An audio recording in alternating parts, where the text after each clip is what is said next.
From the shadowy depths of the city, where justice and mystery intertwine, emerges a broadcast as daring and vigilant as the masked Avenger himself. You are tuned in to the Green Hornet Case Files, unveiling the legacy and cultural significance of one of the greatest crime fighters of all time. Now, let the adventure begin. Here are your hosts, Corey and Greg. You're on, buddy. It's me. It's who? It's me. It's us. We are here. We are live, ready to do this. Welcome to the Green Hornet Case Files. This is Season 2, Episode 7. I am Greg. And I am Corey. And we're excited about this podcast. We've had some great guests on, and we can't wait to talk to this guy. For what he does is pretty awesome. Absolutely. I'm very excited. Yeah, we really and truly are. We also, I have some news. So there's some things I have not shared with you, Corey. Oh, in regards to we've had actually a very, I could almost pay for some coffee this week. Our good friend Alan with Green Archer Comics has dropped in $10 in the coffee can, and Nathaniel Upcott has dropped in $5, and our buddy Chris Dingsdale has dropped in another 10. So I think between the two of us, we could probably buy a coffee this week. They put it in the co-fires. Now I feel like that was stretching, but That was a long stretch there. Yeah, I'll reach for it. So thank you. If you're so inclined, go to ko-fi.com/Green Hornet Case Files, and you too can get a live mention on the radio. It's not radio, but do absolutely. Go out and check out Green Archer Comics. Yeah, by all means. Green Archer, there's some fun stuff there. Absolutely. So please do that. Yeah.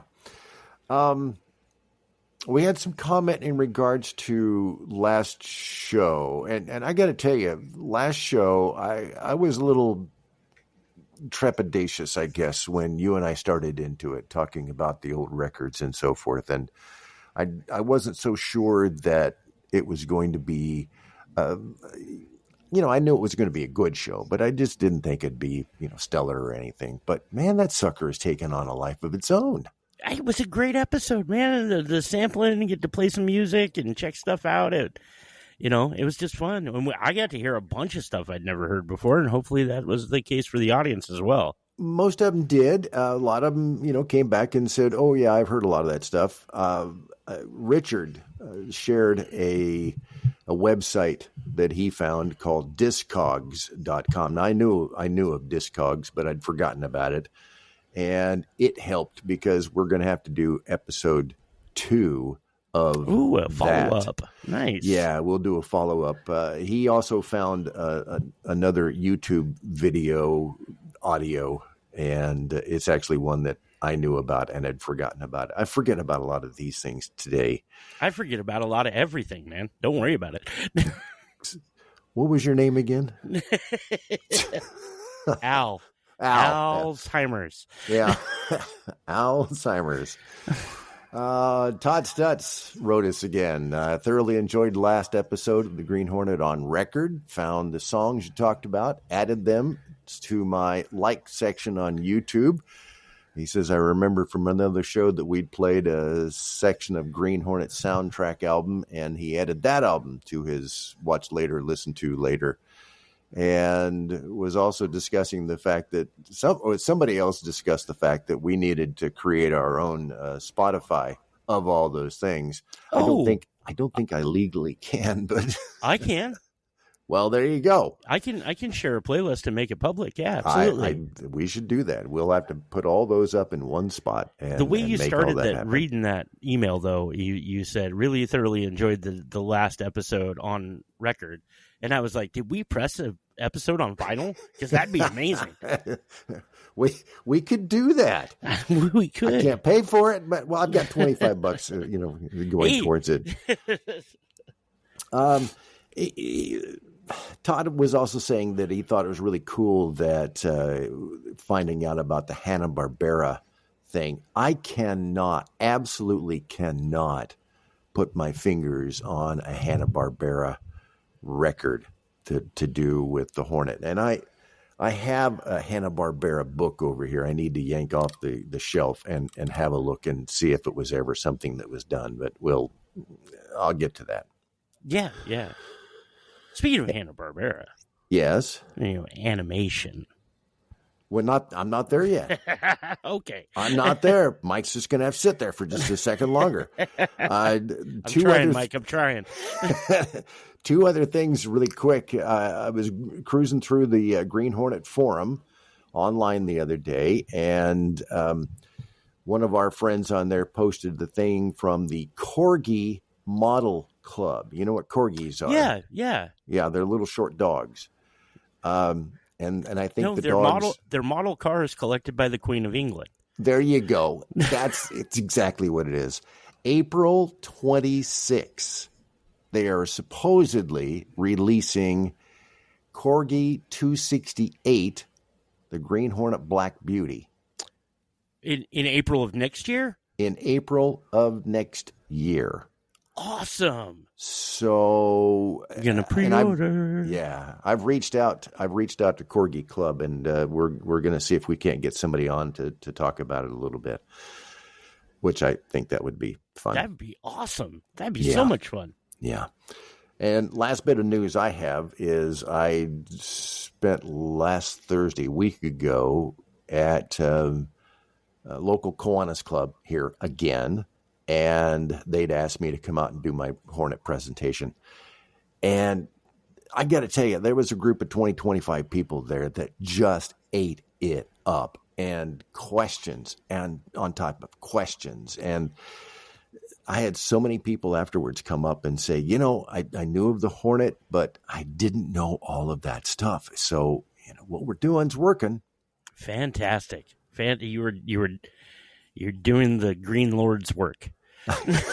Green Lord's work. I don't know if we should say it that way or not. All right, fine. All right. You buzz me if you need to.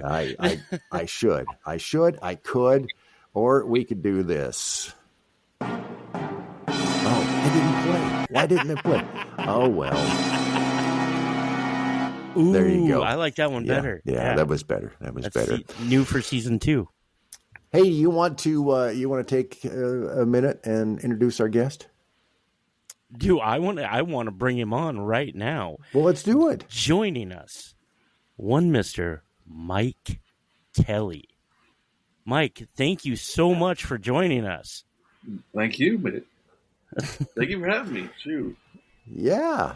So we have thoroughly enjoyed your work, and wanted to bring you on and get to pick your brain a little bit. But why don't you tell the folks at home what you do? Well, I'm retired now. I used to work at Sony Studios as I guess you would say like audio video engineer. I don't know if you guys know what Avid is. Yes. It's an editing platform. And I did that for about 30 years. Before that, and I enjoyed it. I really enjoyed it quite a bit. And before that, I bummed around with acting. I thought I was going to be this great action star. Don't we all? Yeah. When I was young, I was really into the martial arts. And I stumbled around and got to be pretty good. And I got a hold of a camera and started making movies, me and my buddies. And that got into the hands of some producers. And so I ended up in Hong Kong making movies. But I was pursuing a career as an animator. In high school, I got real serious about animation. I learned quite a bit. I interned at some small companies. I cut my teeth at a small company called New Genesis. And I tried to get a job at Hanna-Barbera. I just couldn't penetrate those places because I lived way on the other side of the hill. And it was just too hard for me to get there. Mm-hmm. So I could never get those good jobs. But I would get some small jobs at small places, and I would learn. And I made my reel, my animation reel. And funny story, my brother, my younger brother, we were living in Hollywood, and he was He was playing around in the around the apartment building, and he the trash had been emptied, and the big container had been thoroughly cleaned out. So he looked in there, and there was a stack of Fighting Stars magazines. Oh, Really? yeah. Wow. A big stack, and he knew I loved that kind of stuff. He came up and got me.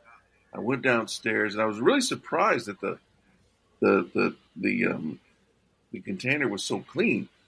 And I reached in there and I pulled them suckers out and started going through them. And I'd go through them here and there, and I'd read the articles, and it was fun. And I came across one day this article, and it said, Bruce Lee animated movie in production, Kent International. And I had just finished doing my demo reel at the studio I was interning. And so I sent it. I sent it off, and I got a response. They said, "Oh yeah, we like it. We'd like to meet you." So they said, we set a date. And so I got my friends together, and I quickly made a fight scene with me and them, right? Showcasing my abilities. Live action. Yes, Yeah, right. okay. It's Super 8. And I cut that together and everything. It didn't have any sound. It was silent. So we got in so I went. The appointment came. I asked my friend to come with me, my dear friend Ken Stipe, to come with me just for confidence, because I was meeting these people for the first time. And I brought the projector and that little reel. And we went up to the Beverly Hills Hotel, had a meeting. It went well. And there was an Asian producer and an English producer. The guy from England was Roy Macri, and he's the guy who ushered in all the Bruce Lee movies. He had something to do with distributing those movies. And they said, "Okay, yeah, you'll work out for the animation." I was perfect for the show, because all I did was Bruce Lee animation. So yeah. I said, "Okay, guys, thank you." I said, "Hey, hang on a second. I want to show you something." I took control of the room. I was probably about, I guess, mid-20s. I didn't know what I was doing. I didn't know etiquette. And then I turned off the lights. I said, "I want to show you something." I wired up the projector, put it up against the wall, and showed that film. And it was in silent, right? So I was making sound effects. They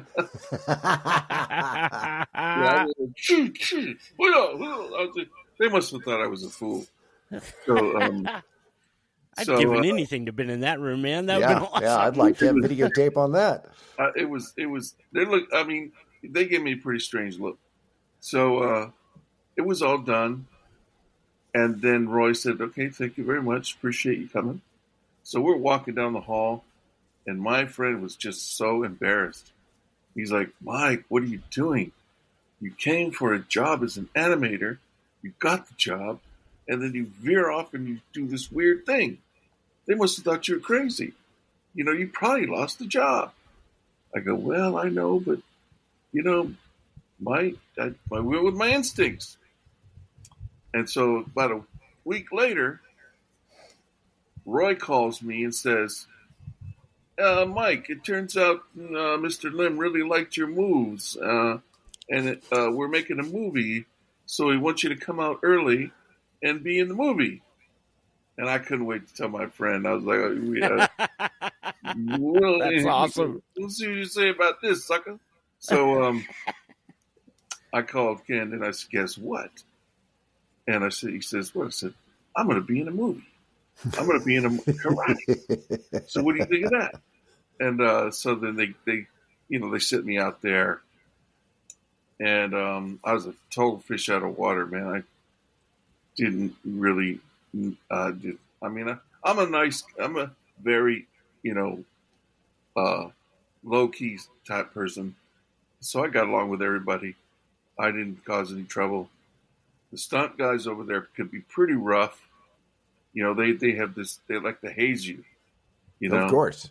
Yeah. And so they were hazing me. They were hitting me for real. And, they were giving me mean looks, and they were just, they were some tough dudes, but I won them over. And it turned out pretty good.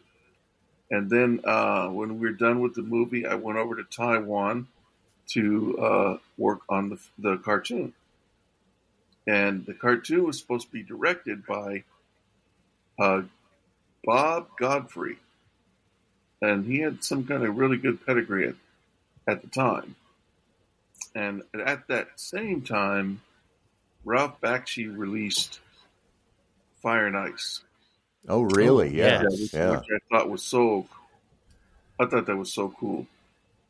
So I'm waiting for Bob Godfrey to show up, and I'm just going. The studio was just below my apartment, and I was living in the apartment by myself. I was getting kind of lonely for the States. I was getting paid a really good per diem. I had nothing to spend it on, so all I did was just, buy bootleg 8-tracks and listen to 80s music. The Police was really popular at the time. I'd go down and think of something to draw. So I was just working on my own stuff. Sure. And there was one time where I was down there drawing, and I would sit. This is real traditional. So you're sitting at a table, and you're flipping the pages, and you're drawing, flipping, drawing, flipping. You've probably seen that before. Oh yeah. At the Disney documentaries and whatnot. So I'm doing that, and I'm just making up this little fight scene, with Bruce Lee. And I met one. I got on real good with one of the assistants there, and he would always come over and we'd try to talk, but he was, he spoke Chinese, and so, we had a nice little chemistry, right? And so he came over, and he would just sit and watch me work, right? So I'm sitting there, and I would just I would talk to him as if, he understood what I was saying, and I would just babble off all kinds of crazy stuff, like we were really having a conversation, but we weren't.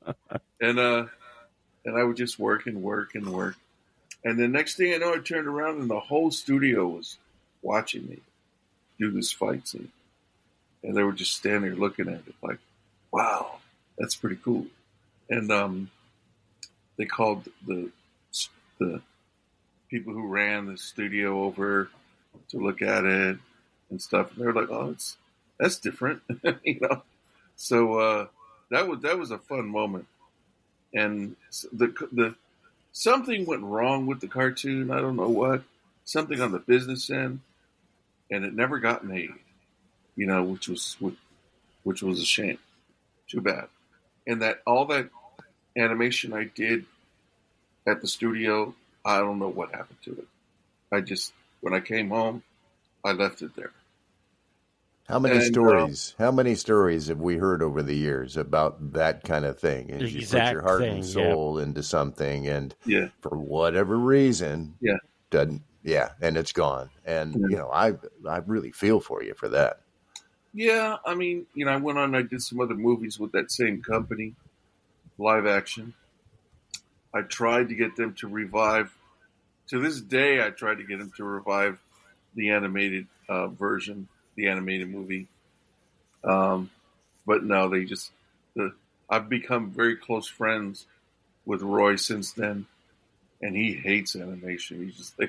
He's got a bitter taste in his mouth. Something went wrong with the marketing or something like that. But I've always loved Green Hornet.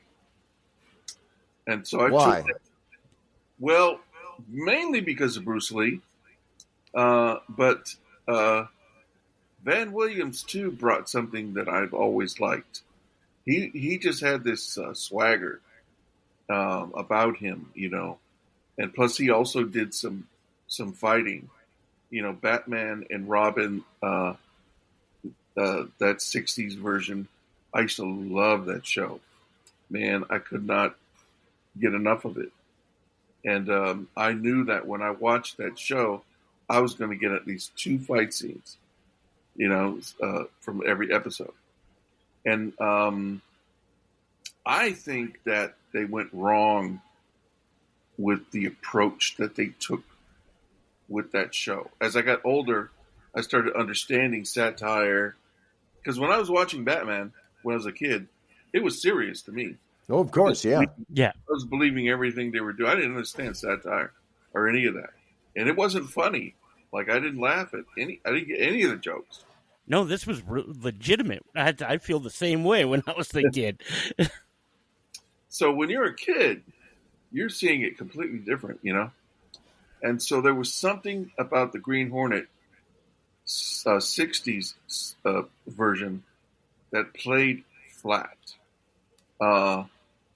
It didn't have the pizzazz that Batman had. And I understand they weren't going for the satire. But Batman was it moved very quick, and it had the, splash titles, and the music was really groovy, and the shots, the Dutch angles, it had style. And the Green Hornet didn't have any style. It was shot really straight, really flat. And the only thing that made it exciting is when they would do some fighting.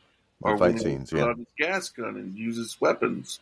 Or when they were, the Black Beauty would do something, And that wasn't enough, And I think that's why that show didn't work. They just took the wrong approach.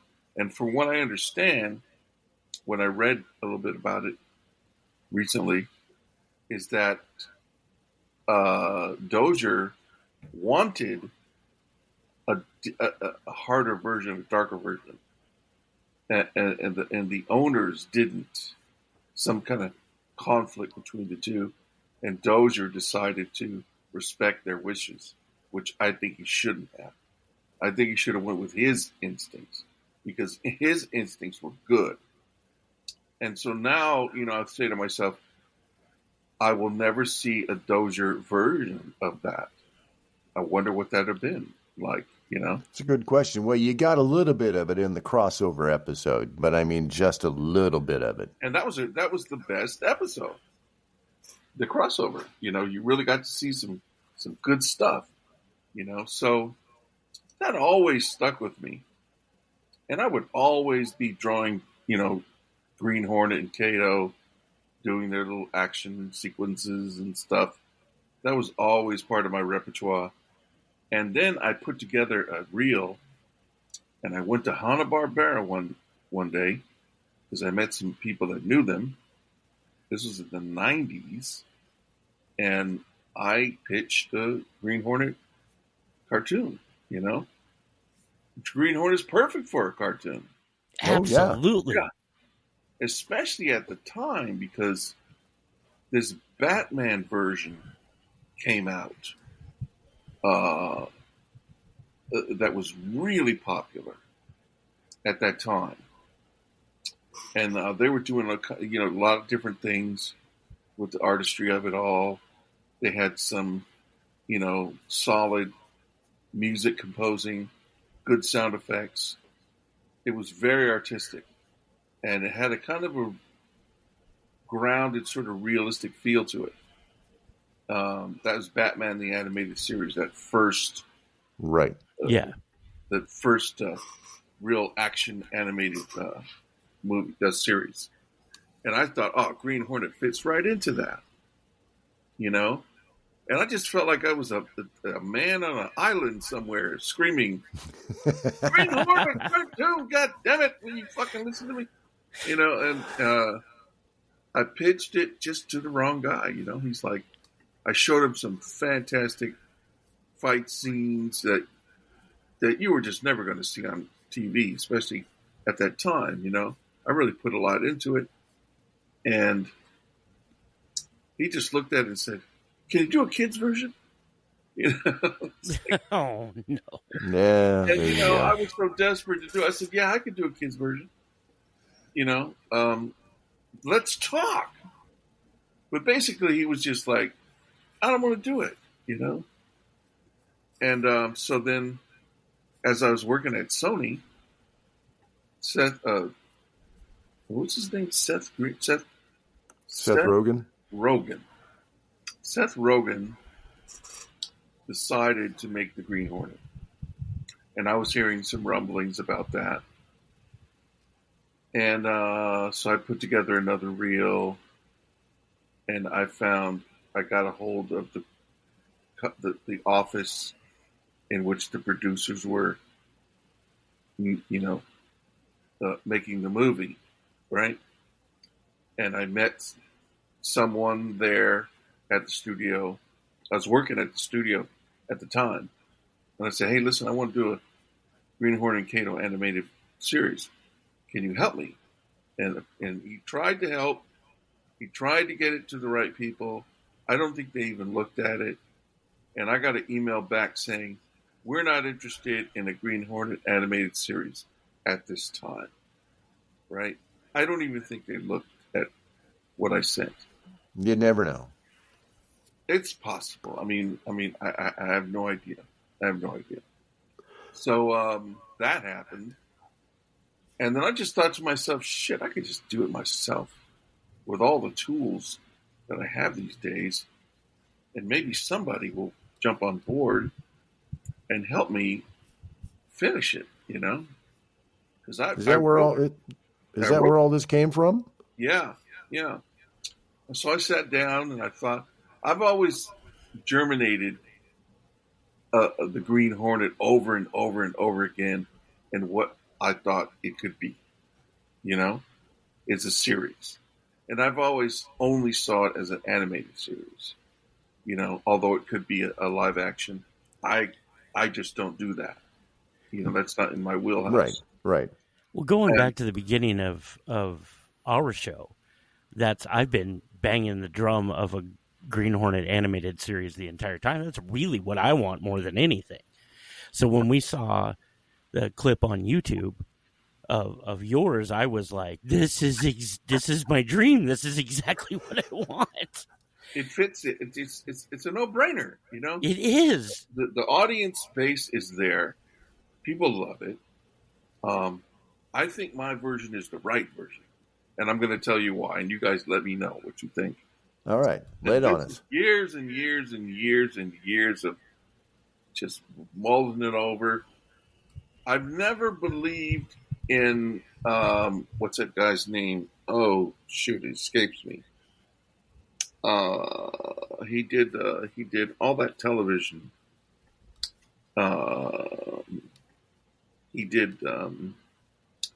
Charlie's Angels. What's his name? Big television producer. Did a whole bunch of stuff. Yeah, it's bouncing off my brain at this point. Yeah. So, like Quinn Martin or people like that, and One of those guys. Yes. yeah, But he was really big, and he was cheap as hell, and he did a whole bunch of stuff. And I just never liked the. To me, they fell short. And to me, television has always fallen short. I used to love the Bonanza, the Rifleman, shows like that, but they were just repeats of themselves. They weren't anthologies. They weren't what TV is now, and I thought they could be. I thought television could be bigger than what it actually is. And so I have always felt there was something wrong with TV until David Chase came and made The Sopranos. Mm. When The Sopranos hit the scene, I said, that's what television should have always been, you know?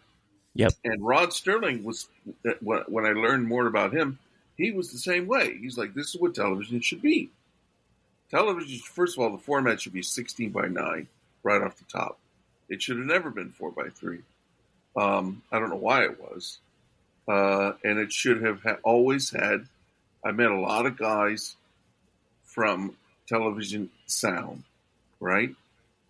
And being in the union, talking with a lot of guys who do TV,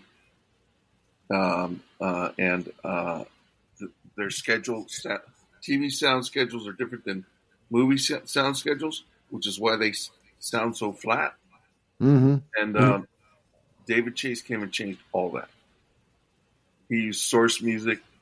He insisted that the sound quality be better, which in turn meant longer schedule, right? And you can see the results. And he swept, the nation. TV changed after that. It changed the face of it. Yeah, it absolutely Yeah. did. Changed. And I said to myself, that's what I want to do for the Green Hornet. It's got to be like that. So where are you wanting to go? I mean, you've created some bits and pieces that you've been teasing, the fans out there, and we've shared it, and people just are really going nuts over what you're doing, Mike. Where do you want it to go? Who do you want to pick up the check? Well, I'll tell you. Let's see. How do we explain this? So anyway, I decided after all this, I'll just do it myself, and I don't care how long it takes because I just like doing it. And then when I came out with that little bit, which it could be better if I had a proper team, and faster. I said, "Hey, man, I could do this. It'll take long, but I can do it." So I wrote a script to what I wanted it to be, and I started working that script. And I didn't, but man, within a couple of weeks, I got like 47,000 views on that, Yeah. So people really like just that little piece that I did, and so I'm like, wow, I should probably take this and try to maybe continue what I'm doing, but try to get some money from somewhere, and get the rights, to do it proper. So I think my next step, I really don't know what my next step, whatever my next step is, I'm just going to continue. I'm going to continue the series the way I see it should be done with what I'm doing, right? But it's a slow process. Well, yeah, that's the whole animation. What software are you using now? Can I ask technical questions? Sure, man. I use Toon Boom Harmony, which is a great software. You can do quite a bit with that. And Wacom tablet,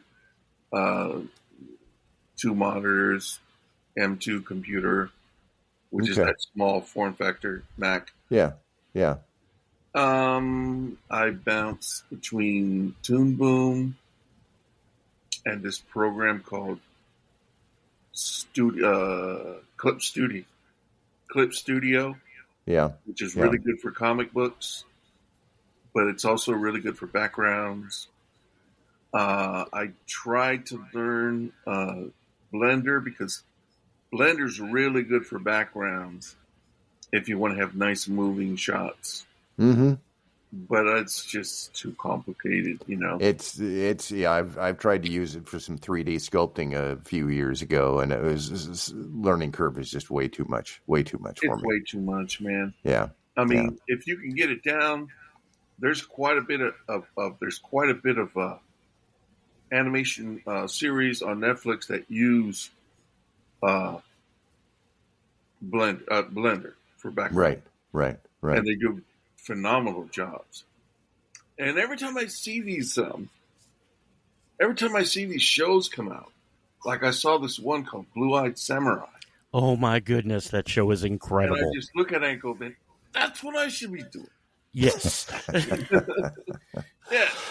I actually was about to bring that up because I was kind of curious as an animator and specifically a fan of martial arts in animation on top of that. What was some things that stuck out to you? I was hoping Blue-Eyed Samurai to be one of them because that show is incredible. I loved it. I watch it all the time. It's a ritual, you know. There's some things about it that I probably would do different, but just the look of it is just beautiful. Are there any others that stick out to you that you really key in on? I actually like Mulan. Oh. You know, I really did like Mulan. I liked the way it looked. I liked the way I liked the music. I liked the sound. I liked the way it sounds. I liked the style of it. You know, it reminds me of I don't know if you've seen. Is it Kubo 2 strings? 2 strings. That's really awesome. Yeah. Same kind of feel to it. That kind of rough, but Yes, definitely. There's a lot of animation out there, man, that I just love. And you know something? I'm pretty good with action sequences. That's my forte, right? And so I decided, well, at least maybe I can get on one of these teams, you know, and try to just get a job, you know, and then maybe meet some people, and from there, maybe I can put a team together. Well, we'll do what we can do from our end here to get the word out best we can. So yeah, by all means. That'd be awesome. We're coming up on our time frame here, so we want to make sure that people get your web address. They know where to find you on YouTube. I want everybody to see Mike's work. What is your web address? Well, I've got a website called kungfu-comics.com. kungfu-comics.com. Yeah. Okay. You can see my comic books, and you can see some animation. My YouTube channel, I'm looking right now, kungfu-comics. Okay. So just like the website, kungfu-comics.com, and it's kungfu-comics on YouTube. Right. Yeah. It's perfect. I urge everybody to go check it out. If you've not had a chance to see Mike's Green Hornet or any of his animation at this point, Corey and I were just absolutely both stoked when we saw it. And how many times did I make you watch it in the studio when we were sitting in the studio? We probably watched it 4 or 5 times in a row. Yeah. I was just over the moon, man. I love that shit. I love it. Love where you're going with it. I'm glad you say that because I know people will like it. I did a signing at a museum just recently where I brought my comic books, and here in LA area, there's a museum called History of Martial Arts Museum, and it's ran by a guy named Michael Matsuni and Matsuni, and he saw the Green Hornet thing, like you guys, invited me to come and bring the comics and have them signed and show because they have a theater, and show my little animation. So I took my animation and chopped it down to just some presentable, reel. And I showed that Green Hornet, man. They got a really good reaction. I mean, people want to see this. People want to see it. Like, what is up with these producers, man? So anyway, I was going to tell you my next step is I'm going to approach some big agencies, some of the biggest agencies in town, right? At first I was a little intimidated by that, but I'm not anymore. And I'm going to say, hey, listen, man, this is who I am. This is what I do. Can you help? Simple as that, I follow this creed that if you don't ask, the answer is always no. Exactly. So, if you don't do nothing, nothing happens. Exactly. It's 100% why this show exists. Exactly. All right, guys and gals and bats and hornets, kungfu-comics.com. It's Michael Kelly. Go to YouTube and look up also kungfu-comics and check out the Green Hornet pieces on there. Michael, you'll always have fans with Corey and I. I mean, we both just absolutely love, what you're doing. Don't stop doing it. Yeah, that was actually the episode that we first found the clip. I spent 5 minutes just imploring you, please make more. Yes. So I'm doing that again, getting to look at you. Please, well, I'll tell you what. Don't let us leave us hanging. I'll send you my, I'll send you my work as it progresses. That would be. I'd be honored to see that. And if any of you listeners out there, if any of you Hornet fans have any kind of ideas, or the gardener's Aunt Ethel on his father's side, twice removed, is a producer someplace, by all means, let us know, and we'll get it on to Michael and see what happens. It's awesome stuff, Michael, and we really, really do appreciate that you are a Hornet fan, a Bruce fan, and are doing this stuff out there, man. Thanks, man. Appreciate it. All right. Corey, we have another show to do in another week. We do. We're really stoked about what we're doing here, and we continue to have you guys, the fans, guys and gals. We just really, really, really appreciate all the warm comments that you guys keep sending in. I didn't read one of them. I just now happened to think about somebody responded about Al Huang, and how much they were like, I just want to listen to him because he's inspirational just to listen to him. Yes. Yeah, absolutely. So any of those ideas, podcast at greenhornet66.com. Please reach out. If you have words for Michael, we can even pass them along. We will do it. Michael, thanks so much for spending some time with us. Okay, man. Thank you. Thank you, man. Thank you. Again, kungfu-comics.com. Go check it out. Corey, is that it? Let's roll. As the night envelops the city once more, our journey through the hidden alleys of history and valor comes to a close. You've been riding shotgun with the Green Hornet Case Files, where the echoes of the past meet the voices of the present. Tune in again for the next thrilling adventure where shadows speak. secrets unfold, and the legacy of the Green Hornet continues to inspire. The Green Hornet Case Files is a Grail Productions podcast. The Green Hornet is owned exclusively by Green Hornet, Inc. Until next time, vigilant listeners, keep your wits sharp and your spirit unbreakable.